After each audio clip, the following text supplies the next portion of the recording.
अस्सलाम वालेकुम वरहमतुल्लाहि वबरकातुहू। मेरा नाम है अब्दुल बासित और आज का जो हमारा टॉपिक है वो है गैस्ट्रो इंटेस्टाइनल डिसऑर्डर के हवाले से कि गैस्ट्रो इंटेस्टाइनल डिसऑर्डर्स क्या होते हैं। इस चैप्टर में हम पढ़ेंगे, यानी इस यूनिट में हम पढ़ेंगे डाइजेस्टिव सिस्टम या निज़ाम इंहिज़ाम की जितनी भी बीमारियां हैं वो इस पीपीटी में हम कवर अप करने की कोशिश करेंगे। तकरीबन 300 स्लाइड की पीपीटी है। हम इसको पोर्शंस में पढ़ेंगे, पार्ट 1, पार्ट 2, पार्ट 3। सबसे पहले हम देखें तो ऑब्जेक्टिव्स पे अगर हम नज़र डालें तो सबसे पहले हम normal anatomy physiology of GIT tract देखेंगे, यानी जीआईटी ट्रैक्ट की डाइजेस्टिव सिस्टम की जो नॉर्मल ह्यूमन एनाटॉमी या फिजियोलॉजी होगी वो देखेंगे कि फंक्शनिंग क्या है। इसके अलावा पोजिशनिंग क्या है, कितनी लेंथ की है, ये सारी चीज़ें और थोड़ी बहुत फंक्शंस हम देखेंगे। इसके अलावा ये जो बीमारियां हैं डाइजेस्टिव या जीआईटी ट्रैक्ट की जो बीमारियां हैं वो किस वजह से, यानी काजेज़ क्या है। पैथोफिजियोलॉजी, यानी ये बीमारियां जब लग जाती है, यानी एक बीमारी है अगर वो लग गई है, जीआईटी डिसऑर्डर्स किसी भी किस्म का, गैस्ट्राइटिस है मिसाल के तौर पर, गैस्ट्राइटिस आपने ले लिया, तब गैस्ट्राइटिस की वजह से ये जो गैस्ट्राइटिस में स्ट्रक्चरल फंक्शनल चेंजेस आया हुआ है स्टमक पे, तो इसकी वजह से नॉर्मल ह्यूमन बॉडी फंक्शन पे क्या अफेक्ट पड़ रहा है वो हम पैथोफिजियोलॉजी में पढ़ते हैं, मतलब वो पैथोफिजियोलॉजी के लाते हैं। और मैनिफेस्टेशन का मतलब क्या होता है, यानी साइन और सिम्टम्स के बीमारी के बाद क्या क्या वो अलामात ज़ाहिर कर रहा होता है। और इसके अलावा हम नर्स का रोल इसमें देख रहे होते हैं कि नर्स किस तरह एक अच्छी ट्रीटमेंट प्रोवाइड कर सकता है बाय नर्सिंग प्रोसेस। किसके ज़रिए? नर्सिंग प्रोसेस में हमारे पास क्या क्या आती है, असेसमेंट, डायग्नोसिस, प्लानिंग या इम्प्लीमेंटेशन, एवेलुएशन। इसको मैंने एक तरीके से याद किया हुआ है, उस तरीके को मैं नाम यहाँ पर दूंगा एड पाए। ए से मुराद assessment, diagnosis, planning, implementation, evaluation. मैंने इस तरह इसको याद किया हुआ, आप भी इसी तरह इसको याद कर सकते हैं, ठीक है। अब ये तो ऑब्जेक्टिव्स हो गए। तो अब हर पार्ट की अलग अलग डिसऑर्डर्स होंगी। माउथ और एसोफेगस के अलग डिसऑर्डर्स बीमारियां होंगी, स्टमक की अलग बीमारी होगी, स्मॉल और लार्ज इंटेस्टाइन की अलग बीमारियां होंगी। और इसके अलावा जो पैंक्रियाज है, लिवर है, गॉलब्लैडर है, ये एसेसरी ऑर्गन्स हैं, डाइजेस्टिव सिस्टम में हेल्प कर रहे हैं, हमारी डाइजेशन में हेल्प कर रहे हैं, तो उसकी बीमारियां भी जीआईटी डिसऑर्डर्स में आती हैं, ठीक है। अगर हम बात करें कि डाइजेस्टिव सिस्टम और एलिमेंट्री कैनाल या जीआईटी, इसमें फ़र्क क्या होता है। एलिमेंट्री कैनाल, जीआईटी या डाइजेस्टिव सिस्टम, ये क्या चीज़ है। एलिमेंट्री कैनाल का दूसरा नाम क्या है, जीआईटी ट्रैक्ट, ठीक है। इसका नाम क्या है, जीआईटी ट्रैक्ट। अब एलिमेंट्री कैनाल क्या चीज़ होती है, अगर मिसाल के तौर पर ये हमारा मुंह है, क्या है, ये हमारा मुंह है। यहाँ से आपने निवाला लिया, फेरिंग्स से होते हुए कहाँ पर, एसोफेगस से होते हुए स्टमक से होते हुए स्मॉल इंटेस्टाइन से होते हुए लार्ज इंटेस्टाइन से होते हुए रेक्टम और एक्सपेल्ड आउट। अब ये जो एक रास्ता है ना, एक ट्यूब नुमा शक्ल है ना, आप अगर देखें खुद ही एक कॉमन सेंस है, ट्यूब है, तो ये जो रास्ता है, फूड पैसेज वे है, इसको हम क्या कहते हैं, एलिमेंट्री कैनाल। सादी सी बात है, सिंपल सीधी बात है, ठीक है। ये क्या चीज़ है, एलिमेंट्री कैनाल है, या इसको हम जीआईटी ट्रैक्ट कहते हैं, गैस्ट्रो इंटेस्टाइनल ट्रैक्ट। अब डाइजेस्टिव सिस्टम क्या चीज़ है, डाइजेस्टिव सिस्टम, अब हम अगर देखें एलिमेंट्री कैनाल तो आपने देख ली ना। अब इस एलिमेंट्री कैनाल में आप एडिशन कर दें किसकी, लीवर की, पैंक्रियाज की, सही, और गॉल ब्लैडर की। अब इस एसेसरी ऑर्गन की एडिशन इस एलिमेंट्री कैनाल में हो गई। अब इसको हम एलिमेंट्री कैनाल नहीं कहेंगे, हम इसको एक सिस्टम कहेंगे, क्योंकि एक सिस्टम है, पूरा सारा वर्क टुगेदर कर रहे हैं, ठीक है। अब इसको क्या कहेंगे, डाइजेस्टिव सिस्टम। एलिमेंट्री कैनाल और डाइजेस्टिव सिस्टम में यही फ़र्क है। आगे हम चलते हैं, ऑब्जेक्टिव्स पढ़ लिए, एक एक करके हम बीमारियां पढ़ेंगे इंशाल्लाह। तो सबसे पहले जो आता है वो है anatomic and physiological overview. GIT tract जो है वो तकरीबन 23 से लेकर 26 फुट लॉन्ग होती है। एमसीक्यूज़ पॉइंट ऑफ व्यू से बड़ी इंपॉर्टेंट चीज़ है। या अगर मीटर्स में बात करें, 7 metres to 7.9 metres extend from mouth से एक्सटेंड होती है to oesophagus, stomach, small intestine, large intestine, rectum to terminal structure anus. End point जो होता है वो रेक्टम ही इसका होता है। तो वो एक ट्रैक्ट है, एक कैनाल है, ठीक है। अब इसके अंदर जो ऑर्गन्स इन्वॉल्व होते हैं, मैंने आपको बताया था कि एसेसरी ऑर्गन्स होते हैं, जब वो मिल जाते हैं तो वो या फिर डाइजेस्टिव सिस्टम मिल जाता है। ठीक है, अब इन्होंने यहाँ पर क्या कहा है, the organs of the digestive system, क्या कहा है, digestive system can be separated into 2 main groups. अब इन्होंने क्या किया, 2 मेन ग्रुप्स में डिवाइड किया। जिस तरह मैंने ऊपर आपको बताया यहाँ पर कि क्या हुआ कि जो कैनाल है ना, ये जो कैनाल है इसको अलग कर दो, मैदा, स्मॉल इंटेस्टाइन, लार्ज इंटेस्टाइन, ठीक है, और ये जो ऑर्गन्स हैं, ये और ये और ये, इनको अलग कर दो। तो इन्होंने क्या किया यहाँ पर, अभी देखते हैं, एलिमेंट्री कैनाल को अलग किया हुआ है, ठीक है, और इसी तरह एसेसरी ऑर्गन जिसमें क्या क्या आता था हमारे पास, लिवर, पैंक्रियाज, ठीक है ना, और इसी तरह गॉल ब्लैडर, ये चीज़ें आती है इसमें, ठीक है। अब इन दोनों को जब प्लस करोगे आप, मिल के देखोगे तो ये क्या बन जाएगा, डाइजेस्टिव सिस्टम बन जाएगा, ठीक है। एलिमेंट्री कैनाल और डाइजेस्टिव सिस्टम में हमें फ़र्क भी समझ में आ गया। अब आगे देखते हैं कि organs of the alimentary canal, इसमें क्या क्या चीज़ें। The alimentary canal also called the GI tract, मैंने आपको बताया, गैस्ट्रोइंटेस्टाइनल ट्रैक्ट भी इसको कहते हैं, ठीक है। और आगे देखते हैं, it's organs include the following, organs की बात करते हैं, क्या क्या, माउथ में सबसे पहले आते हैं। माउथ की जो इंटरनल लाइनिंग होती है ना, हमें पता है कि जो इंटरनल लाइनिंग होती है माउथ की, वो कौन सी मेम्ब्रेन से कवर होती है, म्यूकस मेम्ब्रेन से कवर होती है, ठीक है। मिसाल के तौर पर ये अगर ओपनिंग है या आपके होंठ है, आपने मुंह खोला हुआ है, तो अंदर की जो लाइनिंग होती है अंदर की तरफ, ठीक है, वो किससे बनी होती है, जो अंदर लाइनिंग होती है वो बनी होती है म्यूकस मेम्ब्रेन से, ठीक है। अब क्या क्या आते हैं, और इसमें लिप्स आ गया, चीक्स आ गए, पैलेट आ गया। अब पैलेट में 2 किस्म के होते हैं, हार्ड पैलेट जो कि आपके आगे की तरफ होता है ना, दांत के बिल्कुल पीछे आपको हार्ड पैलेट नज़र आएगा, ये हार्ड पैलेट। अब इसी हार्ड पैलेट के पीछे पोस्टीरियर तरफ पर सॉफ्ट पैलेट आपको नज़र आएगा, ठीक।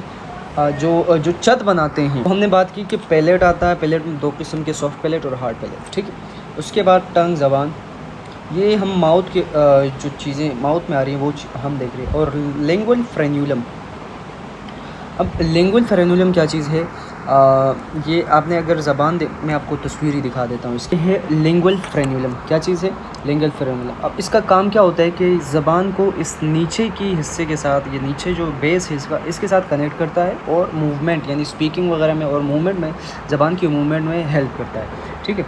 यहाँ तक समझ में आ गई बात। अब आगे बढ़ते हैं कि टॉन्सिल्स। अब टॉन्सिल्स भी माउथ में ही आते हैं। टॉन्सिल्स का नाम सुनकर बस ये ना समझिए कि भाई ये बीमारी है, नहीं। टॉन्सिल जो है लिम्फेटिक टिश्यूज़ होते हैं जो कि हमारे गले में मौजूद होते हैं, ओरल कैविटी में मौजूद होते हैं, पैर होता है, एक इस साइड पर और एक इस साइड, ठीक है।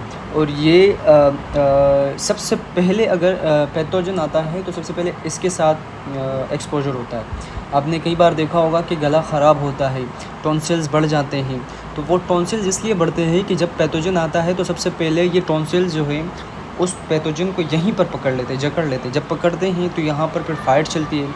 ये फाइट चलती है तो लाजमी सी बात है, फाइट जब चलती है तो नुकसान तो होता रहता है, तो वो जगह दर्द भी कर रहा होता है, इन्फ्लेम भी हुआ होता है। तो ये सारी चीज़ें कहाँ होती है, टॉन्सिल्स में होती है, ठीक है। अब आगे बढ़ते हैं कि और क्या है। अब फेरिंग्स क्या है। फेरिंग्स जो है, अब जैसे ही ओरल कैविटी ख़त्म होती है उसी के डायरेक्ट बाद फेरिंग्स शुरू हो जाता है। अब फेरिंग्स को भी इन्होंने मज़ीद टुकड़ों में तोड़ा हुआ है या डिविजन्स हैं। तो सबसे पहले जो डिविजन्स हैं तो वो है ओरोफेरिंग्स, दूसरी है लैरिंजोफेरिंग्स। ओरोफेरिंग्स क्या है, the oropharynx is posterior to the oral cavity. अब ओरल कैविटी है ना वो आगे की तरफ है, एंटीरियर है, इसके पीछे जो है ओरोफेरिंग्स आपको नज़र आएगा क्या है, और वो पोस्टीरियर होगा। क्या होगा, पोस्टीरियर। ये एमसीक्यू पॉइंट ऑफ व्यू से बड़ी इंपॉर्टेंट चीज़ें हैं। अब लैरिंगोफेरिंग्स जो है वो क्या है, वो इज़ द, ये कंटिन्यूटी है किसकी, ओरोफेरिंग्स की। ओरोफेरिंग्स के फ़ौरन बाद लैरिंगोफेरिंग्स शुरू हो जाता है, ठीक है, और इसी के नीचे डायरेक्ट एसोफेगस शुरू हो जाता है। अब ये जो फूड और फ्लूइड और एयर, ये तीन चीज़ें जो पास हो रही होती हैं वो फेरिंग्स के कौन से हिस्से में हो रही होती है? लेरिंजो फेरिंग्स, ये भी इम्पोर्टेंट है एमपी उसके पॉइंट ऑफ व्यू से, एमसीक्यूज़ पॉइंट ऑफ व्यू से, कि कहाँ से हो रही होती है। जो फूड है, जो फ्लूइड है, जो एयर है, वो ये एक कॉमन पासवे है लेरिंगो फेरिंग्स, किसके लिए? फूड, फ्लूइड और एयर के लिए। एमसीक्यूज़ में इस तरह पूछ सकते हैं कि भाई कौन सा पार्ट है फेरिंग्स का जो कि फूड, फ्लूइड और एयर, यानी खाना भी उसी से जाता है, फ्लूइड भी जाता है, एयर यानी एयर जो हम सांस लेते हैं, एयर जाके और लेरिंगो फेरिंग्स से हो के सीधा वेंट पाइप की तरफ निकल जाता है, लेरिंग्स और लेरिंग्स के बाद वेंट पाइप की तरफ। तो वो कौन सा पार्ट है फेरिंग्स का? तो एमसीक्यूज़ पॉइंट ऑफ व्यू से क्या है कि लेरिंगो फेरिंग्स जो है वो वाला पार्ट है जो कि कॉमन पासेज हुए है फूड, फ्लूइड एंड एयर के लिए। यहाँ तक हमें बात समझ में आ गई। अब इसके नीचे एसोफेगस शुरू हो जाएगा। एसोफेगस क्या चीज़ है? एसोफेगस एक नाली है, एक डक्ट है जो कि आपकी खुराक को मैदे तक पहुँचाता है, बस, ठीक है। अब एसोफेगस को समटाइम्स क्या कहते हैं? गलेट कहते हैं। Runs from the pharynx through the diaphragm to the stomach. अब यहाँ पर ये चीज़ आ गई डायफ्राम, ठीक है। जब एसोफेगस नीचे की तरफ जाता है ना, हमें पता है कि थोरेसिक कैविटी से हो के नीचे एब्डोमिनल कैविटी की तरफ जाता है। तो एक चीज़ है, एक मसल है, एक लोथड़ा है जो कि थोरेसिक कैविटी को एब्डोमिनल कैविटी से अलग कर रहा होता है। उसका नाम क्या है बच्चों? उसका नाम है डायाफ्राम। डायफ्राम का काम क्या होता है? एक तो ये नीचे से लंग्स को पुश कर रहा होता है, उसकी ब्रीदिंग में मदद, वेंटिलेशन में मदद कर रहा होता है। और एक ये कर रहा होता है कि क्या किया इसने? सेपरेट आउट किस को? एब्डोमिनल कैविटी और thoracic cavity. Thoracic and abdominal cavity. मिसाल के तौर पर अगर ये क्या है? ये है आपका डायाफ्राम, ठीक है। ये क्या है आपका डायाफ्राम। अब इस डायफ्राम के बीचों बीच जो है ना, बीचों बीच एक सुराख होगा, किसके लिए? ऊपर से जो एसोफेगस आ रहा है वो इसके पास होगा, और इस एरिया को क्या कहते हैं? हाइटस, ठीक है।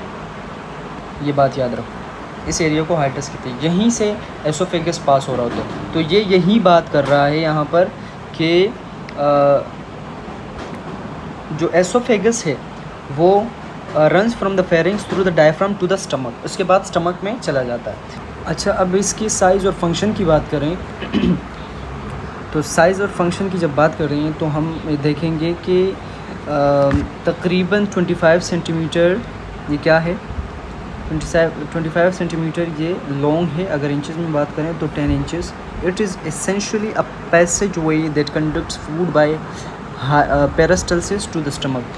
तो मैंने आपको पहले ही कहा कि ये क्या एक पाथवे है, किसके लिए? जो खाना आप खाते हो इसके ज़रिए स्टमक में जाता है। कौन सी मूवमेंट? एक मूवमेंट जिसे हम कहते हैं पेरिस्टाल्सिस मूवमेंट।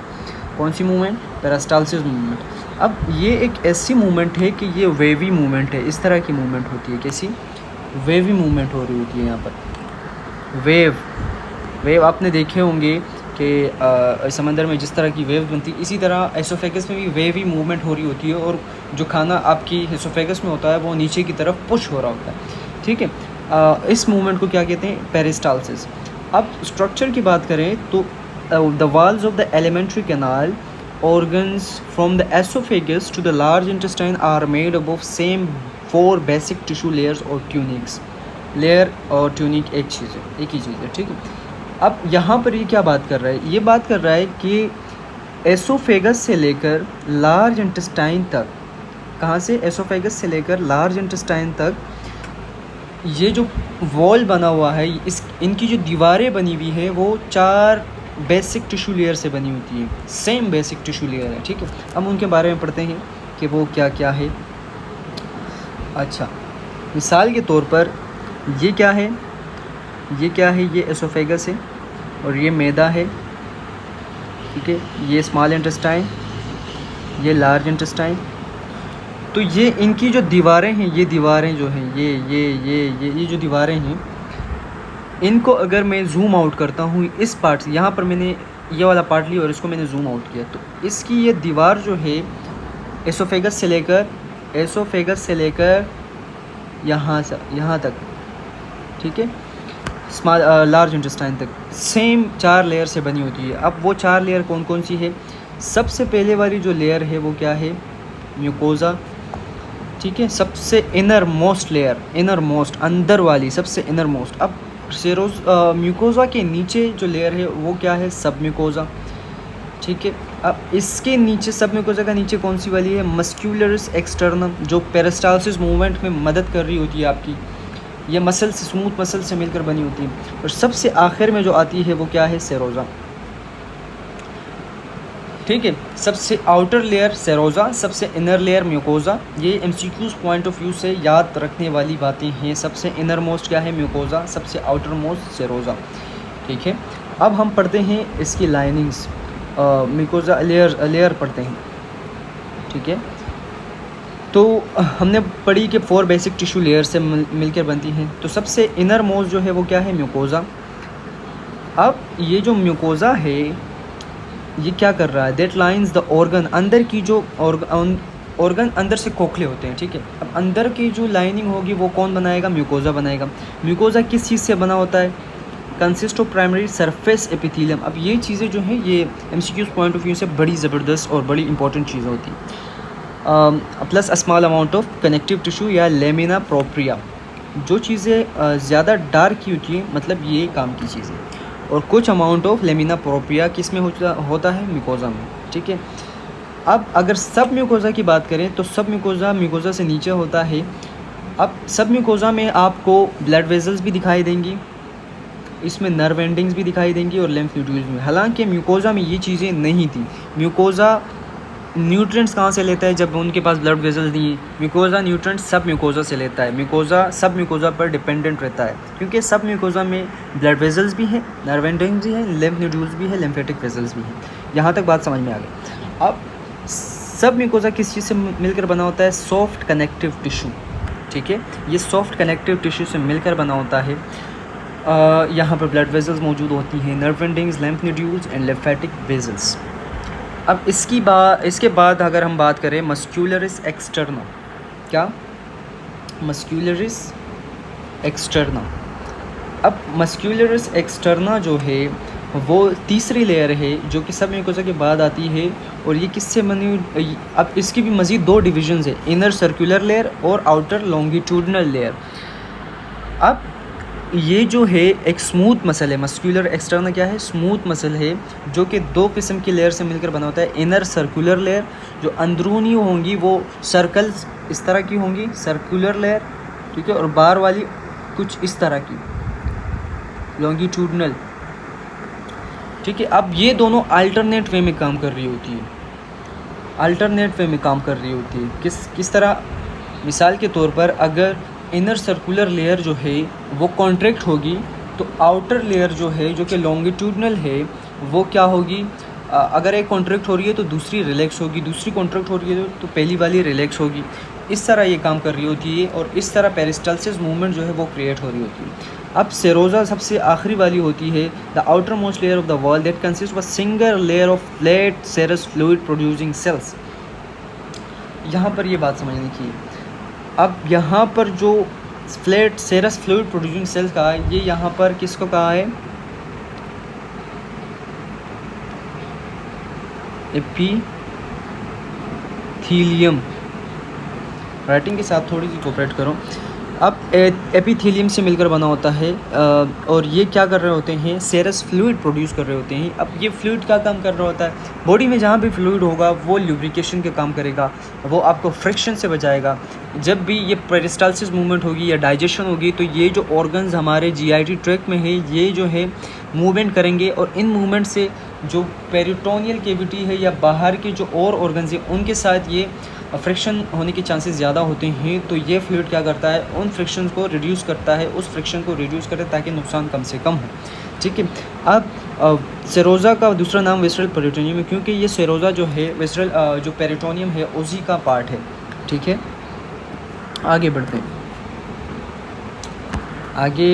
हैं। अब intrinsic nerve plexus. Nerve plexus यानी नर्व का गुच्छा होता है, नर्व की शाखें होती है, एक नर्व से हज़ारों शाखें, हज़ारों मतलब नहीं, मतलब एक नर्व से बहुत सारी शाखें निकल रही होती है, तो नर्व प्लेक्सस कहा जाता है। अब एलिमेंट्री कैनाल में जो है दो किस्म के नर्व प्लेक्सस हैं, सब म्यूकोजल नर्व प्लेक्सस। हमने अभी पढ़ा कि सब म्यूकोजा में क्या होते हैं, नर्व एंडिंग हो रही होती है। सब म्यूकोजल नर्व प्लेक्सस, वहाँ पर नर्व प्लेक्सस उसका नाम ये है। और mesenteric nerve plexus, both of which are network of nerve fibre that are actually part of the autonomic nervous system and help regulate mobility and secretory activity of the GIT tract. अब ये क्या कहना चाह रहा है, ये कहना चाह रहा है कि ये दो जो नर्व प्लेक्सस हैं ये क्या काम करते हैं, ये under the autonomic nervous system आते हैं।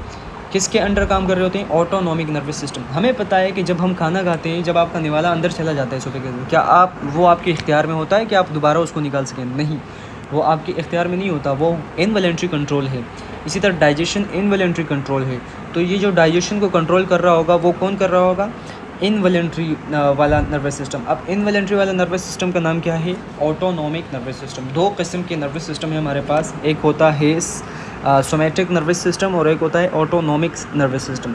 सोमैटिक नर्वस सिस्टम वो हमारे इख्तियार में होता है, वॉलंटरी कंट्रोल में होता है, हम खुद कर सकते हैं। मिसाल के तौर पर देखना, चलना, उठाना या बात करना, ये हमारे इख्तियार में है, ये सारी चीज़ें इख्तियार में। तो ये कौन कंट्रोल कर रहा होता है, सोमैटिक नर्वस सिस्टम। और जो हमारे इख्तियार में नहीं होता, ऑटोनोमस होता है, तो वो कौन, ऑटोनॉमिक नर्वस सिस्टम उसको कंट्रोल कर रहा होता है। ये सारी चीज़ें यहाँ पर बात हो गई तकरीबन एसोफेगस की।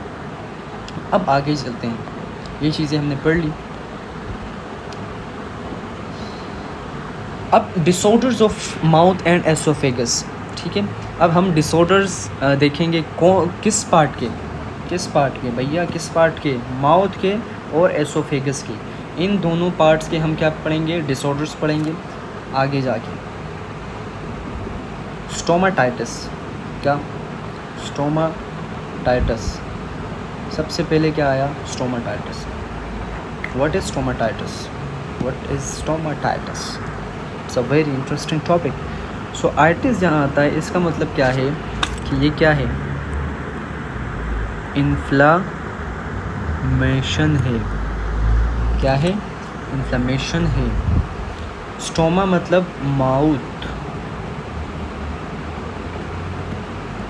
अब माउथ में कहीं भी आपकी इन्फ्लामेशन हो सकती है, तो इस कंडीशन को क्या कहते हैं, स्टोमाटाइटिस। इन्फ्लामेशन क्या होती है, इन्फ्लामेशन जो है ये इम्यून रिस्पॉन्स होता है, किसी भी बैक्टीरियल कोई भी पैथोजन आ गया या कहीं पर इन्फेक्शन हो गया है तो उसके ख़िलाफ़ क्या होगा, इम्यून रिस्पॉन्स होगा, इन्फ्लामेशन होगी। इन्फ्लामेशन किस तरह होगी कि वो जगह जो है रेड हो जाएगी, स्वेल हो जाएगी, उसके अलावा वो जगह पेन करेगी और रेडनेस होगी, हॉट फील होगा, क्योंकि वहाँ पर ब्लड सप्लाई बहुत ज़्यादा हो रहा होगा। आगे देखते हैं स्टोमाटाइटिस में ये क्या कहता है। स्टोमाटाइटिस, स्टोमा मीन्स माउथ और आइटिस मीन्स इन्फ्लेमेशन और इन्फेक्शन। ठीक है, अब stomatitis can occur anywhere in the mouth including, कहाँ पर हो सकता है, हमें पता है कि इनर लाइन कौन बनाता है, म्यूकस मेम्ब्रेन, यहाँ पे भी हो सकता है, गम्स में भी हो सकता है, जो मसूड़े वगैरह हैं आपके जहाँ पर दांत फिक्स हुए होते हैं उस जगह को गम्स कहते हैं। पैलेट्स में भी हो सकता है और टंग्स में भी हो सकता है। ये सारी माउथ में हमारी ओरल कैविटी में आ रही होती है ना। तो टाइप्स क्या है हमारे इस स्टोमाटाइटिस की, बहुत सारी टाइप्स है। ये सारी टाइप्स क्या है, ये सारी टाइप्स हमारी स्टोमाटाइटिस में ही आती है, ठीक है ना। एफ्थोसोर, herpetic stomatitis, candidiasis, gingivitis, periodontitis, angular stomatitis, ये सारी किस में आती है हमारी इसमें आती है स्टोमाटाइटिस,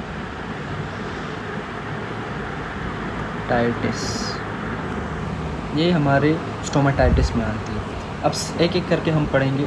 सबसे पहले एफ्थोसोर। एफ्थोसोर का दूसरा नाम है कैंकरसोर, सही है, ये याद रखना। एफ्थोसोर का नाम क्या है? कैंकरसोर, दूसरा नाम।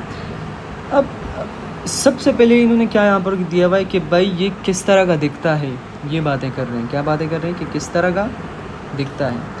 तो यहाँ पर अगर आप देखो तो ये जो बॉर्डर है, बॉर्डर किस तरह के, बॉर्डर क्या है? रेड रेड है कि नहीं है? बॉर्डर किस तरह है? रेड रेड है, red red red red red red, ठीक है। और जो अंदरूनी तह है वो किस तरह है? कुछ येलोइश येलोइश। तो इस तरह का जो लेजन होगा, इस तरह का जो सोर होगा, वो क्या होगा? एफ्थोसोर या कैंकरसोर, ठीक है। The centre is usually white और येलो, ठीक है। और बॉर्डर क्या होगा? रेड होगा और इन्फ्लाम, सूजा हुआ होगा, ठीक है। अगर मैं आपको देख लो, बॉर्डर किस तरह है? इन्फ्लेम है, सूजे हुए हैं और रेड है, लेकिन बीच में किस तरह है? वाइट या येलो, इस तरह होगा। तो ये क्या इंडिकेट कर रहा होता है कि भाई ये कौन सा सोर है? कैंकरसोर या एफ्थोसोर। यहाँ तक बात समझ में आ गई। अब लोकेशन कहाँ होंगी इसकी? लोकेशन की अब यूजुअली ऑन द चीक्स, ठीक है, टंग और इनसाइड द लिप्स, यहाँ पर ये ज़्यादातर हो रहे होते हैं। हीलिंग कब तक ये ठीक होते हैं? Usually 1 to 2 week without scarring, scar पर नहीं छोड़ते हैं, खुद ही ठीक हो जाते हैं 1 से 2 हफ्तों में। अगर लार्ज हो, इरेगुलर सोल हो, वो तकरीबन 6 से या उससे ज़्यादा वीक लेते हैं। टेक 6 और मोर वीक्स टू हील। साइन और सिम्टम्स क्या हैं? अब साइन और सिम्टम्स ये एक अलग डिस्कशन है कि साइन और सिम्टम में क्या फ़र्क है। So let's dive into it, so let's talk about it. तो साइन जो है,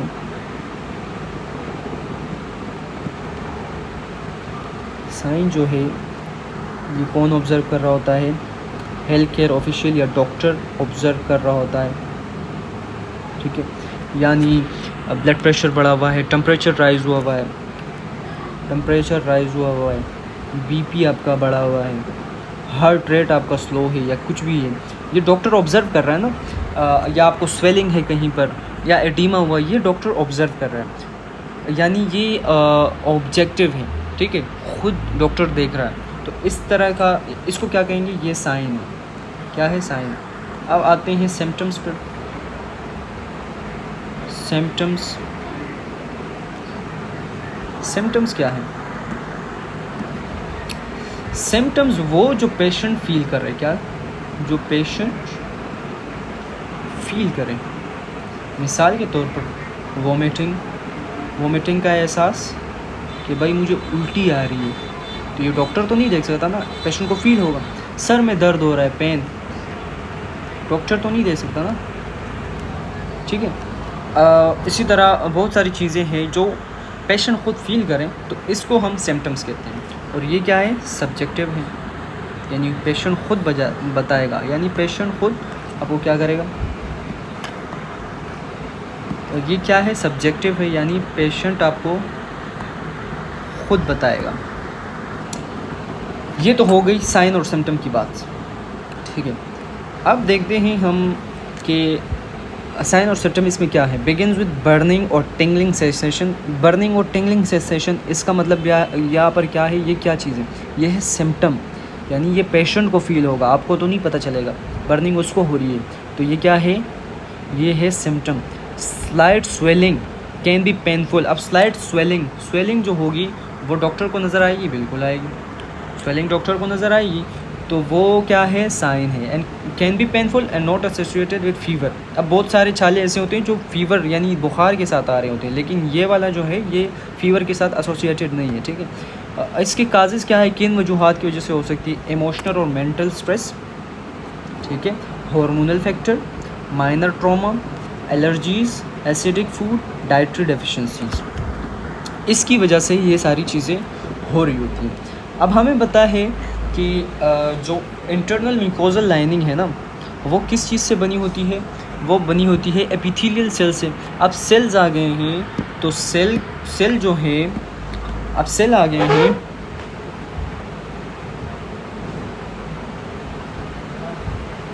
आवाज़ आ रही है।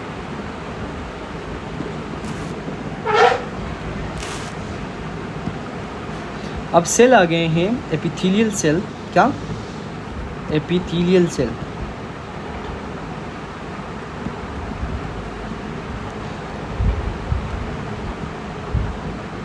अब एपिथेलियल सेल जो हैं, एपिथेलियल सेल जो हैं क्या बनाती है?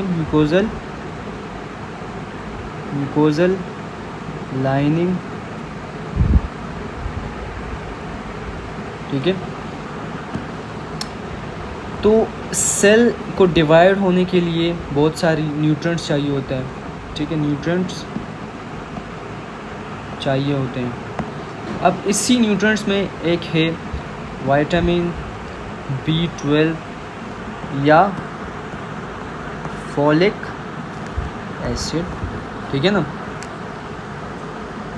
अब अगर ये नहीं होगा तो न्यूट्रिएंट्स नहीं है, मतलब न्यूट्रिएंट नहीं है। न्यूट्रिएंट नहीं होगा तो सेल के पास वो चीज़ नहीं होगी जिससे वो डिवाइड हो सके। फॉलिक एसिड जो है DNA सिंथेसिस में काम कर रहा होता है। अब जब DNA सिंथेसिस ही एक सेल की नहीं हो रही है तो वो क्या खाक डिवाइड हो रहा होगा।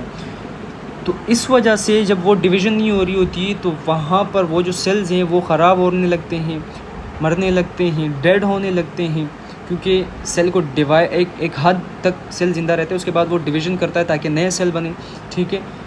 अब अगर वो डाइटरी डेफिशिएंसी है, वो बन नहीं रहा, तो उसकी वजह से वो ख़राब हो रहे होंगे, मर रहे होंगे, तो वो इन्फेक्शन काज कर सकते हैं। तो इसकी वजह से ये कैंकर सोर हो रहा होता है। ये मैंने आपको एक एग्जांपल दी। और इसी तरह वहाँ की जो सेल्स हैं, जो वहाँ का जो टिश्यू है वो एरोड हो रहा होता है, एरोजन हो रही होती है, ठीक है। जिस तरह यहाँ पर एरोजन आपको नज़र आ रही है, इन्फेक्शन नज़र आ रहा है, ये क्या है? एफ्थस सोर के बारे में हमने पढ़ लिया। अब आगे चलते हैं। अब हम पढ़ेंगे किसके बारे में? हर्पेटिक स्टोमाटाइटिस, या इसको कोल्ड सोर भी कहते हैं, इसको फीवर बस्टर भी कहते हैं, या ठीक है। अब अपीयरेंस इसकी कैसी होती है? ये पिछले वाले की तरह ये नहीं है कि भाई बीच में वाइट होगा और बाहर से इसका इंफ्लेम हुआ होगा और रेड होगा। ये सीधा सीधा एक फ्लूइड फिल्ड सोर होता है। अगर आप देखें ना, ये है, इस तरह लग रहा है कि इसमें पानी भरा हुआ है। क्या? पानी भरा हुआ है। तो इस किस्म के सोर या इस किस्म का स्टोमेटाइटिस जो है वो क्या है? हर्पेटिक स्टोमेटाइटिस, या इसको कोल्ड सोर कहते हैं, फीवर बस्टर कहते हैं। अब ये यूजुअली कब होता है? जब आपको बुखार वगैरह होता है, उसकी वजह से ये क्या होता है? फीवर बस्टर होता है या हर्पेटिक स्टोमेटाइटिस होता है। अब लोकेशन अराउंड द लिप्स, ठीक है। हीलिंग 7 से 10 दिन ये भी लेता है। साइन और सिम्टम्स यूजुअली पेनफुल होता है, एसोसिएटेड विद कोल्ड और फ्लू लाइक सिम्टम्स, ठीक है। अब आगे पढ़ते हैं। पॉसिबल काज क्या है? एन अपॉर्चुनिस्टिक इन्फेक्शन, इम्यूनोसप्रेस पेशेंट में रिकर विद मेंस्ट्रुएशन और फीवर और सन एक्सपोजर। तो ये क्या बात कर रहे हैं यहाँ पर कि पॉसिबल काज क्या हो सकता है? एन अपॉर्चुनिस्टिक इन्फेक्शन, इम्यूनोसप्रेस पेशेंट में रिकर विद मेंस्ट्रुएशन, फीवर और सन एक्सपोजर। अब इसका मतलब क्या है यहाँ पर? ये एक वायरस की वजह से होता है जिसका नाम है हर्पीज़ वायरस, ठीक है। अब हर्पीज़ वायरस जो है एक अपॉर्चुनिस्टिक इन्फेक्शन है, अपॉर्चुनिस्टिक वायरस है, सॉरी। अपॉर्चुनिस्टिक वायरस का मतलब ये है कि वो आपकी जिस्म में बैठा होगा, आराम से सुकून से छुप के बैठा हुआ होगा, आपके इम्यून सिस्टम को पता नहीं होगा। और बेटा क्यों होगा? क्योंकि वो इनएक्टिव फॉर्म में होगा, ख़ुद को इनएक्टिव किया होगा तो किसी को पता नहीं चलेगा, इम्यून सिस्टम ट्रिगर्ड नहीं होगा। तो जब इनएक्टिव फॉर्म में होता है, जब भी लेकिन अगर कभी भी उस इंसान को इम्यूनो सप्रेशन हो जाए, इम्यून सिस्टम सप्रेस्ड हो जाए, नीचे बैठ जाए, क़ुव्वत मुदाफ़ियत कमज़ोर हो जाए, तो ये वायरस एक्टिव हो जाता है कि भाई हाँ अब तो ख़तरा टल गया है, मैं जाके आराम से इन्फेक्शन काज कर सकता हूँ। तो ये जाके स्किन और म्यूकोज़ा के पास जाके वहाँ पर इन्फेक्शन काज कर देता है, क्योंकि ये एक पैथोजन है, इसका काम ही नुकसान पहुँचाना है। तो ये क्या करता है? वहाँ पर इन्फेक्शन काज कर देता है। अब यहाँ पर एक टर्म लिखा हुआ है कि इम्यूनो सप्रेस्ड पेशेंट, उनमें बहुत ज़्यादा होगा क्योंकि उनका क़ुव्वत मुदाफ़ियत ही कम है। तो ये वाले जो सोर्स होंगे वहाँ पर यूजुअली अकर होते हैं, ठीक है। अब मेंस्ट्रुएशन के साथ भी इसको इन्होंने लिंक किया हुआ है। वो कैसे? हमें पता है कि मेंस्ट्रुएशन के दौरान दो हार्मोन जो कि एस्ट्रोजन और प्रोजेस्टेरोन ये दो हार्मोन है जिसकी शिफ्टिंग हो रही होती है, तो ये अक्सर इम्बैलेंस भी हो रहे होते हैं। तो इनकी इम्बैलेंस होने की वजह से ये काज होता है, क्योंकि जब ये इम्बैलेंस होते हैं या ये ड्रॉप हो रहे होते हैं तो इनकी सडन चेंज की वजह से जो इम्यून सिस्टम है वो टेम्पररी सप्रेस्ड हो जाता है। जब वो टेम्पररी सप्रेस्ड होने लगता है तब इस वायरस को मौका मिल जाता है और जाके फिर ये हर्पीज़ या हर्पेटिक सोर काज कर देता है या कोल्ड सोर्स काज कर देता है। बहुत सारी लड़कियां ऐसी होती है जो बहुत ज़्यादा टेंशन में आ जाती हैं इस चीज़ से, पीरियड से, तो जिसकी वजह से स्ट्रेस हार्मोन रिलीज़ होता है, कोर्टिसोल हार्मोन जिसे कहते हैं। और वो कोर्टिसोल हार्मोन क्या करता है, वो जाके आपकी इम्यून सिस्टम को उनकी इम्यून सिस्टम को सप्रेस कर देता है और इस तरह ये जो हर्पेटिक सोर है वो काज हो रहा होता है। ठीक है, ये हमने बता दिया कि किस तरह इम्यूनो सप्रेस में ये ज़्यादा होता है और किस तरह ये मेंस्ट्रुएशन के दौरान हो रहा होता है। ठीक है, ये हमने सारी चीज़ें बता। तो आज तक कितना ही रखते हैं। ठीक है, तकरीबन हमने नॉर्मल फिजियोलॉजी और फंक्शन हमने जीआईटी ट्रैक्ट का पढ़ लिया है और तकरीबन 1-2 हमने स्टोमाटाइटिस के टाइप्स पढ़ लिए हैं। तो इंशाल्लाह कल से हम कैंडिडियासिस पढ़ेंगे। आप अभी के लिए मुझे इजाज़त दें। अल्लाह हाफ़िज़।